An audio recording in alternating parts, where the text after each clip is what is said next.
దేవునికి స్తోత్రం కలుగును గాక. అవకాశం ఇచ్చిన అయ్యగారికి, అమ్మగారికి వందనాలు తెలియజేస్తున్నాను. సంఘ పెద్దలకు కూడి వచ్చిన సంఘం అంతటికి కూడా ప్రభు పేరట వందనాలు తెలియజేస్తున్నాను.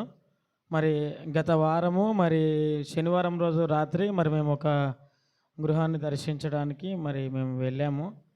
వెళ్ళి అక్కడ ప్రార్థన చేసుకొని, అంటే సంపతయ్య గారు, నేను, అమల అయ్యగారు, నెహమి అయ్యగారు అందరము కలిసి మేము వెళ్ళడం జరిగింది. అయితే అప్పుడు ప్రేయర్లో ఉన్నాను. ప్రేయర్ అయిపోయినాక మంచిగా ఉన్నా. ఆడికెళ్ళి అందరం కలిసి ఉప్పల్కి వచ్చినాక ఉప్పల్ నుంచి ఇంటికి వెళ్ళిన నేను. ఇంటికెళ్ళి ఆ పోస్టర్స్, వాల్పేపర్స్ అవి చేద్దామని చెప్పి చేసిన తర్వాత రాత్రి 12:30 అయిపోయింది. అప్పటికి మేము వచ్చేలోపు 12 అయింది. నేను ఆ పోస్టర్స్ అవన్నీ చేసేలోపు 1:30 అట్లా అయింది.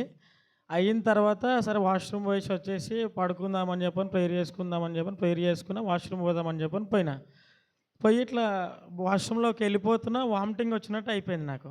వామిటింగ్ వచ్చినట్టు అంటే సరాన పడి ఇట్లా బయటికి ఇట్లా సరం పడ్డది అంటారు కదా, అట్లా వచ్చింది. వచ్చిన తర్వాత ఒక 2 నిమిషాలు ఆగిపోయినా. ఇక నా సౌండ్ చూసి మా అమ్మ చెల్లె లేచి ఏమైంది ఇట్లా చేస్తుండని చెప్పని లేచి వాటర్ తాగిపించరు. నాకు అవ్వట్లేదు. ఈ ఏరియా మొత్తము చాలా పెయిన్ వచ్చేసింది. వామిటింగ్ ఇంకా చేయబెట్టి కక్కేస్తే మొత్తము వామిటింగ్ మొత్తం పసరుతో సహా మొత్తం క్లియర్ కక్కేసిన. మళ్ళీ వాటర్ తాగినా కానీ నాకు ఆ నొప్పి పోలేదు. దాదాపు 1 గంటల నుంచి స్టార్ట్ అయిన నొప్పి మబ్బుల 4:30-5 గంటల వరకు పోలేదు అసలు.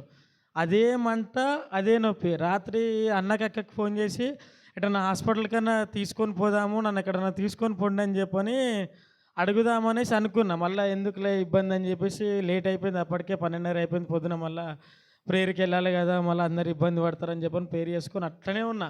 నిద్ర కూడా అసలు పట్టలేదు. చాలా ఇబ్బంది పడ్డా. అసలు ఎంత నొప్పి అంటే మా అమ్మ చెల్లె కూడా భయపడిపోయారు. ఎందుకంటే నాకు అంత పెయిన్ రావడం అనేది ఫస్ట్ టైం నా లైఫ్లో. అయితే ఇక ఏం చేసినా 6:30 కాగానే లేవగానే ఒక గంట సేపు పడుకున్నా.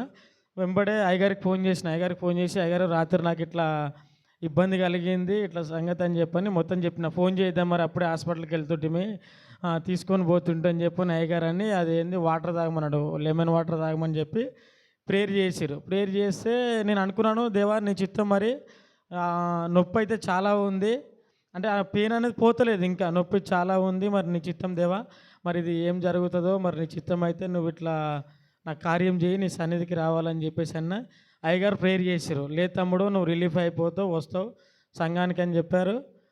కరెక్ట్ ఒక 15 నిమిషాలు మళ్ళీ అట్లనే చైర్లోనే ప్రేయర్ చేసినాక అట్లనే కూర్చున్నా. స్నానం కూడా చేయలేదు. పోదామా వద్దా, ఇక సరే అని చెప్పని అన్నట్టుగానే ఉన్నా.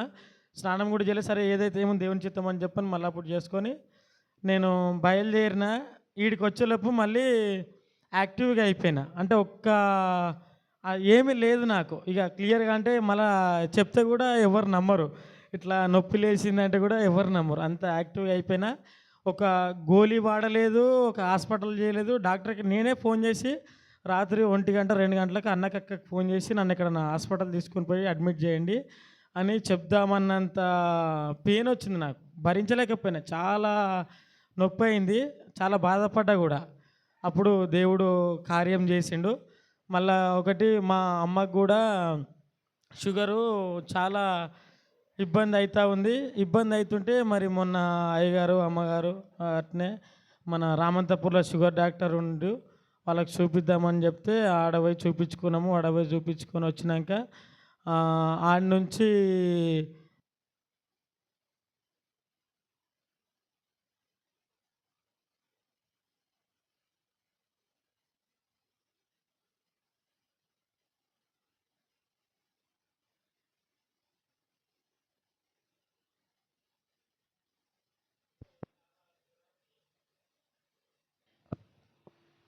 చాలా జ్వరానికి ఈరోజు లేవలేకపోయింది. నిన్న కూడా హాస్పిటల్ తీసుకొని పోయినా. మళ్ళీ రామంతపూర్ తీసుకొని పోయి చూపించిన. అమ్మ కూడా పొద్దున బాగా వామిటింగ్ చేసుకుంది. వైరల్ ఫీవర్ వల్ల ఇబ్బంది పడుతుంది. మరి ఆమె స్వస్థత కొరకు కూడా సంఘం అంతా ప్రార్థించవలసిందిగా కోరుకుంటున్నాను. సంపూర్ణ కూడా రాత్రిపూట జ్వరం అట్లా వచ్చింది.